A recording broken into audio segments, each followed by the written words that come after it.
vedare tinokuchingamidzai zvekare kune chimwe chirongwa pano paZim Facebook Secrets and Confessions. Tadzoka zvekare nemamwe mamessages. Naimi vana vekwasadza wai tichiitirana utsinye hwakadai. Pane imwe message iyo yandakatumidzirwa ichibva kuna mukoma vedu. Akomana tisadaro handiti maiguru dai makavasiyawo vachienda kuchando, zvimwe kuda vaikwanisawo kuzokubatsiraiwo mune ramangwana. But anyway, pane imwe message iyo yandakatumidzirwa ichibva kuna mukoma vedu. Hanzi makadii zvenyu mukoma, ndinokumbirawo kuti munge muchindipostirawo nyaya yangu makaviga chitupa changu. Ininiwo ndiri murume ane makore 38 years ekuberekwa, so ndauyawo pano neconfession yangu yandiinayo. So makore adarika awo mudzimai wangu aifanira kuti ange achienda ku UK, saka ainge atowana mavisas ake and everything, but akazotondiudza nelast minute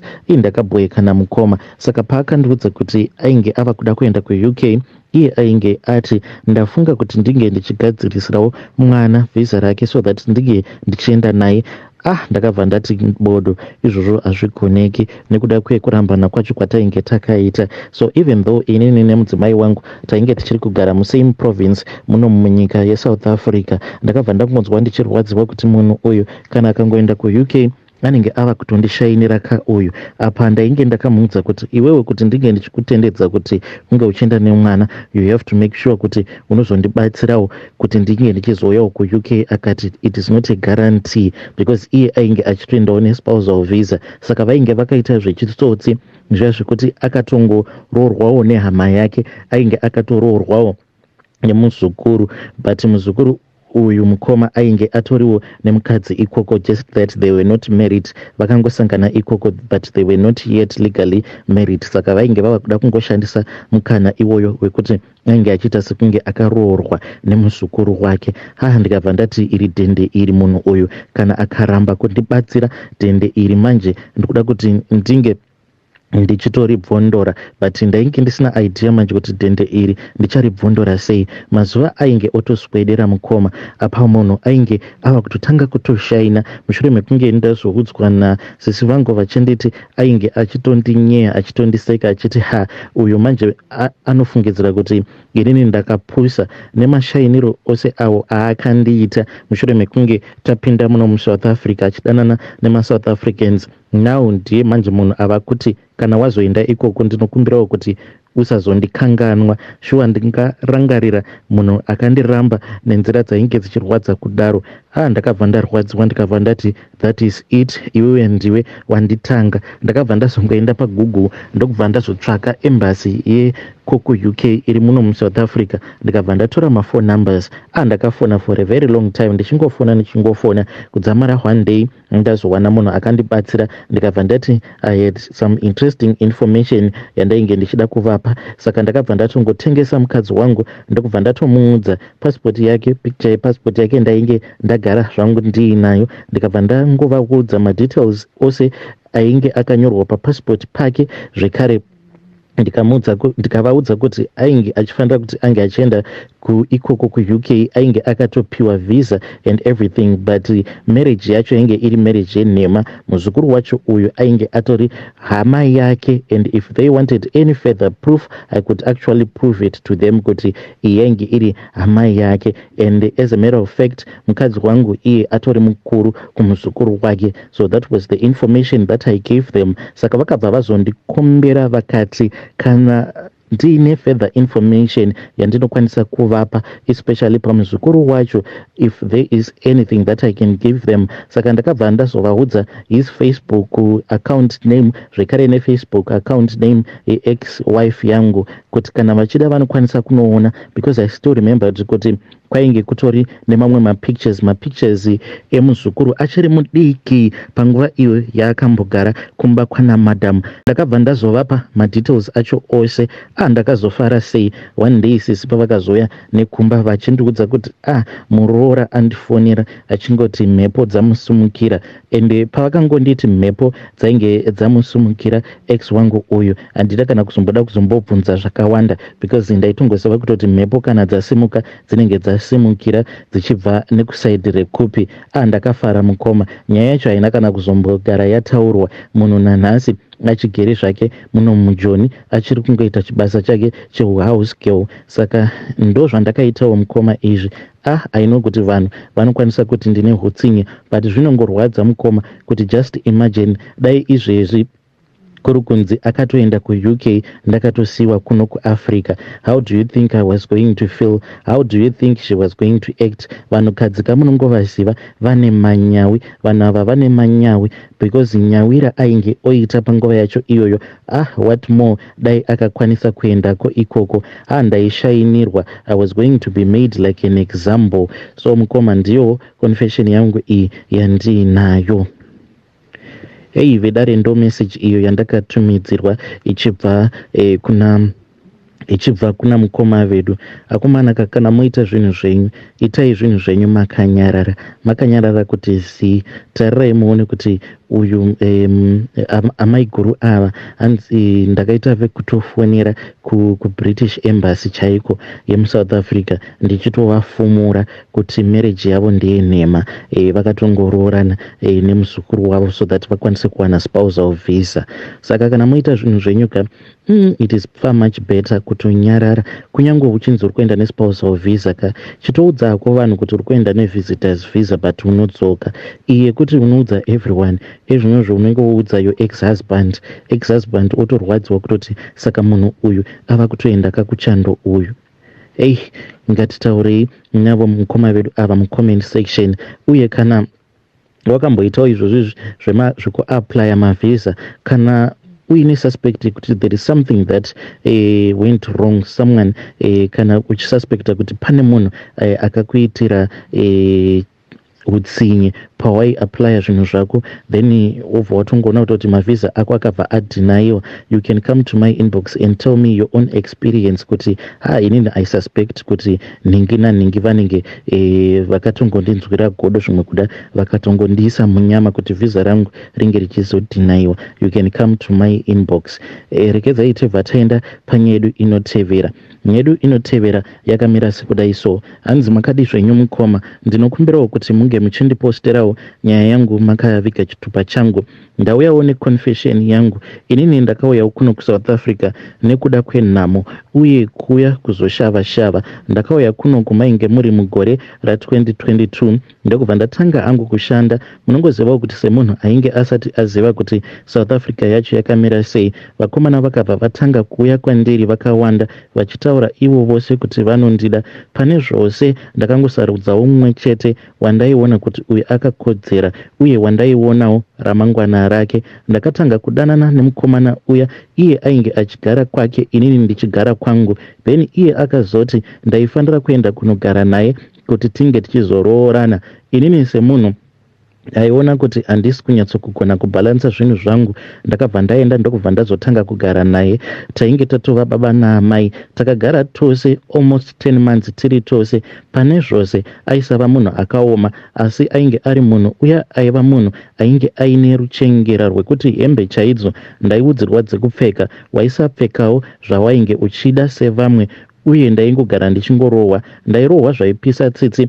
Apa munhu ainge asina kana chaainge akambobvisa kumba kwedu. Hama dzangu hakuna aiziva kuti ndainge ndatova mumujolo kuno kuSouth Africa. So one day ndakaona zvanyanya kuenderera munhu ava kutoita pati yekungogara achindirova each and every day. Apa ainge ogara achindidzinga mumba make achinditi inini handibhadhare rent, saka any day unogona kungobuda. So one day akandipa warning yekuti ndisare ndibude. Apa ainge asina kundipa mari, akabva awana ndiripo. Ndakabva ndazongoti munhu uyu nemawarnings ose awa aari kundipa, because third day akanditi wasarudza kuramba ugere pano, iwewe ndikuda kukuuraya, ndinokuponda chete iwe. Ende aita sekunge munhu ainge atogarwa neshavi reumhondi. Ndakabva ndazotora mari yandainge ndiinayo ndokubva ndatakura zvinhu zvangu zvese. Handina kana chandakasiya, zvose zvandaikwanisa kutaura, zvose zvandaikwanisa kutakura ndakatakura, zvandaisakwanisa kutakura ndakapisa, zvimwe ndichipwanya-pwanya. So ndokubva ndazokwira ndokubva ndazoenda ndikanotsvaka kumwe kwekugara. Ndokubva ndatanga kugara kwangu ndega. Iye akangowana imba iri empty ndokubva azoenda kuhama dzake kunokumbira foni yake inge yakafa ndokutanga kutaura neni ndikamuudza kuti inini handichamuda. So nyaya iripo ndeyekuti munhu uyu ari kuramba kunzwisisa, ava kutoteverera mukomana wega wega wandakadanana naye achimuudza kuti uyu ainge ambori mukadzi wangu, ende anofamba achinyepa achiti ndakabvisa nhumbu dzake. Please ndibatsireiwo, ndoita sei nemunhu akadai? So ndiri kumbofunga kuita kuti ndinge ndichimupengesa njere chaidzo, because ndichiri kugara in that same area umo mandainge ndichigara. It is just that iye haazivi kuti ndinogara kumasaidi ekupi. Saka ndinotya kuti the more yaanongoramba achingofamba achingotaura zvose izvo zvekunyepa achindisvibisa zita rangu, zvimwe kuda ndichazoshayawo munhu anondida, because last time apo ndakatoti ndiri kune imwe piece job ndokubva ndazosanganawo noumwe mukomana uyu anoita zveplumbing. Saka akabva azondipfimba mukuzonotaura kudai. Ndakabva ndazoona manje munhu ava kungoita lo neni, abva azoti kwandiri, iwe weka wainge umbori mukadzi watindoka iwe, not his real name. Ndakavhunduka ndikati ko zvose izvozvo zvawava kutaura wakazviwana kupi? But munhu akabva atongoti zii, ava kutongovhura mamessages angu asingapinduri. Then usiku hwacho ndatobva kubasa ndakabva ndati it is fine, kana wava kusada hako kutaura neni chimira ndinge ndichikubloka hangu and delete your numbers. Akabva ati it is fine, unokwanisa hako kundibloka, but I want you to know kuti munhu uyu zvinhu zvaanofamba achitaura inini ndakati ndichitongotaurawo naye because I know him. Then akabva azoti kana ukangodanana nemukadzi wangu ziva kuti ndinokuponda. Saka anotongofamba achitongoudza anyone anenge achidanana neni kuti kana ukaramba uchidanana nemukadzi wangu ndinokuponda. Saka ndava kutya kuti zvimwe kuda munhu uyu anokwanisa kundiponda. Ndinokumbirawo maadvices enyu vedare. Inini hangu munomu macho mandiri kugara handina kana munhu wandinomboziva. Ndine makore hangu 17 years ekuberekwa. Please ndibatsireiwo. Hei vedare, ndo message iyo yandakatumidzirwa ichibva kune mwanasikana uyu hanzi ndakauya kunoku kuJoni. Apa ari kuti iye ane makore 17 years ekuberekwa. Apa anoti akauya munomu muna 2022. Naimi zvazvakangoma hazvo veduwe. Ngatitaurei naye mwanasikana uyu hanzi ex wangu uyu anoti mukufamba anenge achingoudza vanhu vose kuti uya ndikuda kumuponda. Munhu anenge angodanana neni anobva atomusvikira ubva ati rambana nemukadzi wangu, nekuti kana ukasarambana nemukadzi wangu ndinokuponda. Naimi zvazvakaoma, zvakangoma hazvo veduwe. Please ngatizamei kuti tinge tichitaura naye mwanasikana uyu ozviprotecta sei, ozvichengetedza sei. Pandakataura naye akati munomu muSouth Africa handina kana hama yandiinayo. Saka ndakangomupawo advice yekuti sezvo uchiti une umwe muIndia uyo waunombonoitira mapiece job but wakaramba kumushandira waya nekuda kwekuti mari yacho yaainge achiti anokwanisa kukupa pamwedzi ishoma, hawa but ukadzokera ukanotaura naye ungoshanda hako uchishandira mari shoma, then you raise some money and you return hako, then you return back home unotsvaka hako kakosi kekuita, because only 17 years. Zviri nani kuti ungoshanda stay in maid uchiwana mari yako shoma, then kana waunganidza kamari kako obva waenda obva wanoita kakosi kako kumba, obva wazodzoka zvako wava nemapepa ako, maybe wava nepassport yako, obva watsvaka kumwe kwekuti unge uchigara, because ukaramba ugeremo mulocation imomo munhu uyu anokuponda chete. Asi ngatimubatsirei mwanasikana uyu mucomment section. Regedzai tibva taenda panyedu inotevera. Nyedu inotevera yakamira sekudai so. Yanzi makadi zvenyu mukoma, ndinokumbirawo kuti munge muchindiposterawo nyaya yangu makaviga chitupa changu. Ndauyawo neconfession yangu iyo yandiinayo. So isusu tine group reduwo manje iro remaround. Saka takapedza round yedu yekutanga. Saka takati tapedza round yedu yekutanga mwedzi unoyu ndo watava kutotanga manje imwe round.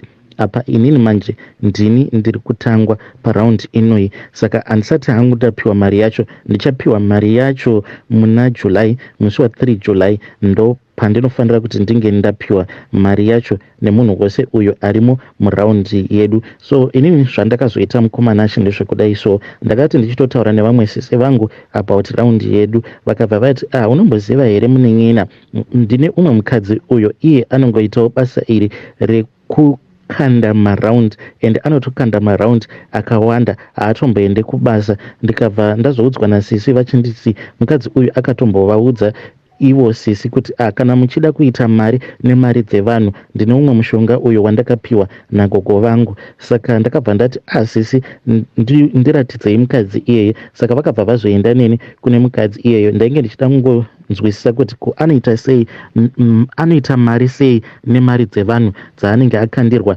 dzemaraundi. So mukadzi uya akabva azoti kana ndichiudawo mushonga wacho aikwanisa kundipawo mushonga. Saka ndakabva ndazobvuma, ndikabva ndazopiwa mushonga uya. Saka mushonga wacho ndichatotanga kutoushandisawo ipapapa pana July pandichakandirwa mari. Ndakangonzi mari idzi kana ndadzipiwa, then ndinofanira kuti yangu ndinge ndichiisa paside, then mari dzevamwe vose avo vachazondikandira dzavo ndo dzandinofanira kuti ndinge ndichizorara. Akangonditi kana mukakwanisa asikana kutenga mbiya, munongotenga mbiya, then mobva maisa mari dzevanhu avo vanenge vakukandirai raundi, mari idzodzo dzorara dzirimo mumbiya imomo. Then zvazvinozoita ndezvekuti pose paya pavanenge vokandirana maraundi, zvinenge zvoitika ndezvekuti uya anenge achizokandirwa raundi usiku anobva azouya, but mumweya anongouya nemari yose iyo yaanenge akandirwa nevamwe, then mari iyoyo anobva azongokupai, kunyange zvake achizomunga achitoona kutoti mari yangu ndinayo, but inenge isisiri mari, inenge yangova mhepo, anenge angova mapepa, zvekuti munhu anozozvibvunza kuti naimi ko mari yangu yandakakandirwa yeraundi ndakambonyatsokuiteiko nayo? Imimi ndimi mega munenge muchingoita zvine musoro pavanhu avo vamunenge muchikanda navo raundi. Imimi ndimi mega munenge muchingoita zvine musoro nemari iyoyo, because each and every month zivai kuti munenge muchingokandirwa. So you can just imagine muraundi yedu isusu mukoma tiri 12, apa pawo 12 hwedu tine mari idzo dzatinokandirana. Ndisingade hangu kutaura kuti tinokandirana mari,